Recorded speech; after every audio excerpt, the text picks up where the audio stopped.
17 suit case. ये कहानी क्या है? एयरपोर्ट पे 17 सूट केस हैं। ये सारे के सारे हमारे सोने के हैं और इस सोने को हम किसी सूरत बाहर नहीं जाने देंगे। क्या ये उन्होंने फ्रांस से मेहनत करके कमाए थे? नहीं, इन सूट केसों में हमारा खून है। फिलफोर रोक दो। आधी रात का वक्त था। दुनिया में एक नई तारीख रकम होने जा रही थी।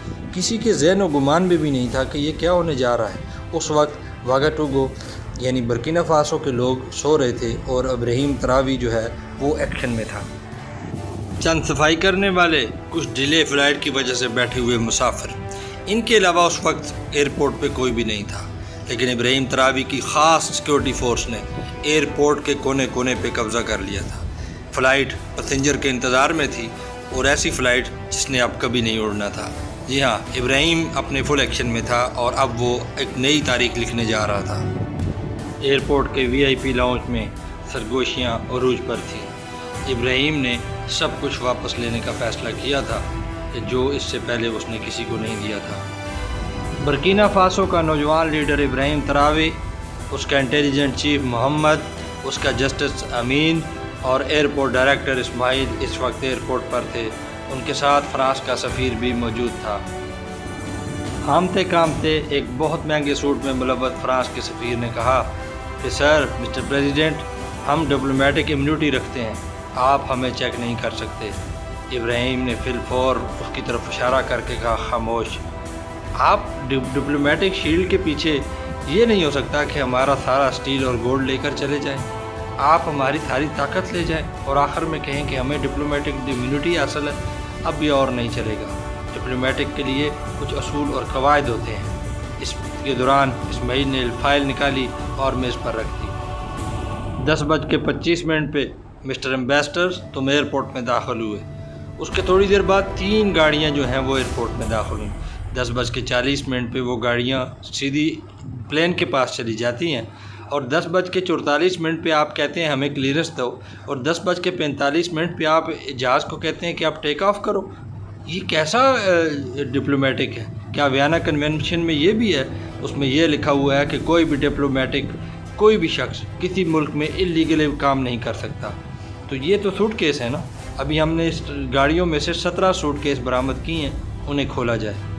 एम्बेसडर परेशान होकर दरवाजे की तरफ देख रहा था कि कोई से सुराख हो जहाँ से निकल जाए, लेकिन हर तरफ से इब्राहिम तरावी की सिक्योरिटी ने घेरा हुआ था। अब मजबूरी उसे ये सूट केस खोलने पड़ेंगे। इब्राहिम तरावी ने एक एक चीज़ का फ़ोटोग्राफ और वीडियो लेनी शुरू कर दी। सूटकेस को खोला गया। जब पहला सूट जो काले रंग का था उसे खोला तो उसके अंदर से नोट भरे हुए थे। सारे के सारे यूरो थे। जब उस पहले सूटकेस के पहले बैग को, पहले बंडल को इब्राहिम ने ऐसे गिना तो वो 1000 थे। उसने उसके अंदर से गिना तो वो तकरीबन 1 मिलियन यूरो एक बैग में पड़े हुए थे। उसने कहा ये तो बहुत ज़्यादा है। इसका मतलब है 17 बैगों में 17 मिलियन यूरो। तुम हमारा मुल्क ही लूट के ले जा रहे हो। ये अब नहीं चलेगा, बहुत हो गया। एक एक चीज़ की फ़ोटोग्राफ लो, एक एक चीज़ की वीडियो बनाओ। अब हम अपने मुल्क को और लूटने नहीं देंगे। इब्राहिम गुफ्तगू कर रहा था कि उसके सिपाही ने कहा, सर ये देखें। जैसे ही नोट हटाए तो नीचे सोल्ड गोल्ड की बारें पड़ी हुई थी। हर सूटकेस में नोटों के नीचे गोल्ड प्लेटें पड़ी हुई थीं और हर गोल्ड प्लेट पे बर्किना फासो का गोल्ड था, जो दुनिया का सबसे खूबसूरत और 1 नंबर गोल्ड है। बर्किना फासो के सदर इब्राहिम तरावी ने कहा, ये मेरे उस बच्चे की मेहनत की कमाई है जो 10-12 साल का तुम्हारी माइनों में काम करता है और तुम इसे लूट कर फ्रांस ले जा रहे हो। नहीं, बहुत हो गया। अब तुम और नहीं लूट सकते। अब तुम हमें और दिवालिया नहीं कर सकते। सारा अफ्रीका तुमने लूट लिया। अब तुम हमें लूट कर और कहीं नहीं जा सकते। हम तुम्हें एक चीज़ भी यहाँ से लेकर नहीं जाने देंगे। बहुत हो गया। कहानी यहाँ भी ख़त्म नहीं हुई। उस गोल्ड के साथ कुछ फ़ाइलें थी। इब्राहिम ने फ़ौरन वो फ़ाइलें खोली, उन्हें देखने और पढ़ने लग गया। उसमें नए नक्शे थे जो गोल्ड के अभी तक मुल्क में या पूरी दुनिया में अनाउंस नहीं हुए थे। उसी के साथ यूरेनियम की एक बहुत बड़ी माइनों के नक्शे भी थे। उसके साथ ऑयल फील्ड नई जो दरियाफ्त की गई थी, उन तमाम इलाकों के नक्शे थे। ये वो थे जो सिर्फ उनको पता था। इब्राहिम ने कहा, ये वो सीक्रेट है जो सिर्फ 5 लोगों को पता है। मुझे, मेरे वज़ीर ख़ज़ाना को, मैनेजर को, फ्रेंच एम्बेसडर को और इसके अलावा जियोलॉजी के सदर को। तुम्हारे पास ये सब कुछ कैसे आया? इतने में एयरपोर्ट डायरेक्टर ने कहा, सर ان فائلوں کا کیا مطلب ہے؟ اس معلومات کی کتنی قیمت ہے؟ ابراہیم نے کہا اس معلومات کی اتنی قیمت ہے کہ اگر یہ لیک ہو جائے، کسی کے ہاتھ لگ جائے، تو وہ لوکل لوگوں سے وہ ساری زمین خرید لے گا، لوکل کمپنیوں کے ساتھ ایڈوانس میں معاہدے کر لے گا اور بلین آف ڈالر کمائے گا، اتنے ڈالر کمائے گا کہ جس کا پوری دنیا میں کوئی حساب نہیں بنتا، اتنے ڈالر آ جائیں گے۔ لیکن اس سب کے لیے اس انفارمیشن کا ہونا ضروری ہے۔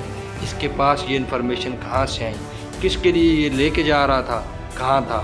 اسی دوران فرانس کے سفیر نے کہا میں تھک گیا ہوں، مجھے آرام کرنا ہے۔ ابراہیم نے کہا کھڑے رہو، بہت تھک گئے ہو، یہیں کھڑے رہو، جہاں ہو ادھر کرسی پہ بیٹھ جاؤ۔ وہیں اپنے سامنے بٹھا دیا۔ اب تیسرے سوٹ کیس کو کھولنے کی باری آ گئی۔ ہر سوٹ کیس میں نوٹ اور گولڈ کے ساتھ مختلف چیزیں مل رہی تھیں۔ اگلے سوٹ کیس میں تراوی حیران ہو گیا، اس کے کو فوٹوگراف ملے، کوئی شخص ہے جو فرانس میں اس کے ساتھ سفیر کے کھڑے ہو کے کچھ بارگیننگ کر رہا ہے، اس کے ہاتھ میں ایک سوٹ کیس ہے۔ اس نے کہا یہ کس لیے ہے، اس کا کہاں استعمال ہو رہا ہے؟ ابھی اس نے اپنے انٹیلیجنس کو کہا کہ اس کو چیک کرو، اس پہ انویسٹیگیٹ کرو۔ اگلا سوٹ کیس کھولا، حیران ہو گیا، پورے کا پورا سوٹ کیس جعلی پاسپورٹ، شناختی کارڈ، آئیڈینٹی کارڈ اور ان تمام چیزوں سے بھرا ہوا ہے، اور یہ سارا برکینا فاسو کے لیے ایک سیکنڈ ہینڈ کام کے طور پہ استعمال ہو رہا ہے۔ اس نے کہا اگلا سوٹ کیس کھولا۔ اگلا سوٹ کیس کھولا تو ایسا حیران کن مواد اس میں، ویپن تھے، سنائپرز تھے، ایک چھوٹے سے پرندے جتنے ڈرون تھے اور انٹیلیجنس کے وہ آلات تھے۔ ابراہیم نے کہا یہ تو امریکن ٹیکنالوجی ہے، تمہارے پاس کہاں سے آ گئی؟ اس نے کہا ٹھیک ہے، الائد ایک دوسرے کو دیتے ہیں، اس نے فرانس کو دی ہوگی، لیکن افریقہ کے ایک آزاد ملک پر اس کے استعمال کا کیا مطلب ہے؟ تم لوگ یہاں کیا کرنے جا رہے ہو میرے مقابلے میں؟ فی الفور ابراہیم تراوی نے اس کو بھی بند کیا اور کہا اگلا سوٹ کیس کھولو۔ ابراہیم مسکرایا، اس نے وہ جعلی پاسپورٹ اٹھائے، اس نے کہا اس کو میں جانتا ہوں، یہ پچھلے مہینے ہیومن رائٹس کا چیمپئن بن کے آیا تھا، یہ وہی ہے نا؟ اس نے کہا ہاں۔ اس کے 3 پاسپورٹ ہیں، ایک ہی فوٹو کے 3 مختلف ناموں کے 3 پاسپورٹ۔ اگلے کو اٹھایا، اس نے کہا او اس نے تو میرے منسٹر کا انٹرویو کیا تھا، یہ وہی جرنلسٹ ہے؟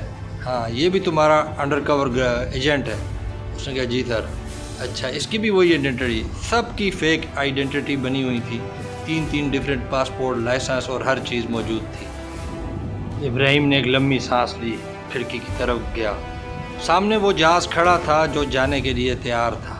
ابراہیم مڑا، اس نے فرانس کے سفیر سے کہا یار کتنے عرصے سے تم ہمارے ملک میں یہ کام کر رہے ہو؟ کب سے ہمارے ملک کے لیڈروں کو بلیک میل کر رہے ہو؟ کتنے سنائپر کے ذریعے کتنے لوگوں کو تم نے مارا ہے؟ کب سے پورا اسٹیل سب کچھ لے کے جا رہے ہو؟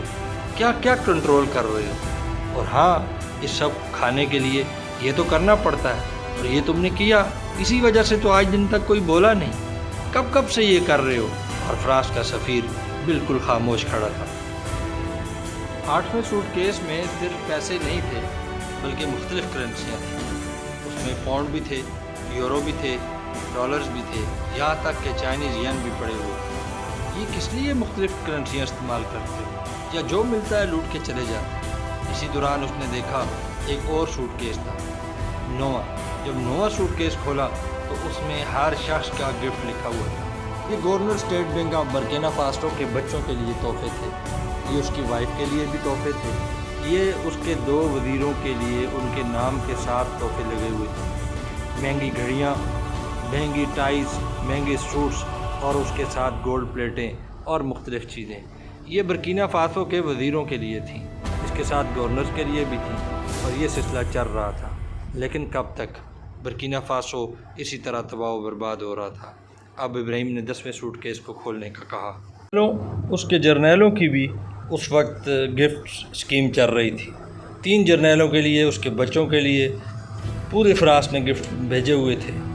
اگلا سوٹ کیس کھولا، فائل پھینکی، اور اس نے کہا نہیں، یہ نہیں ہو سکتا، امپاسبل۔ سب ایک دوسرے کے منہ کی طرف دیکھ رہے تھے۔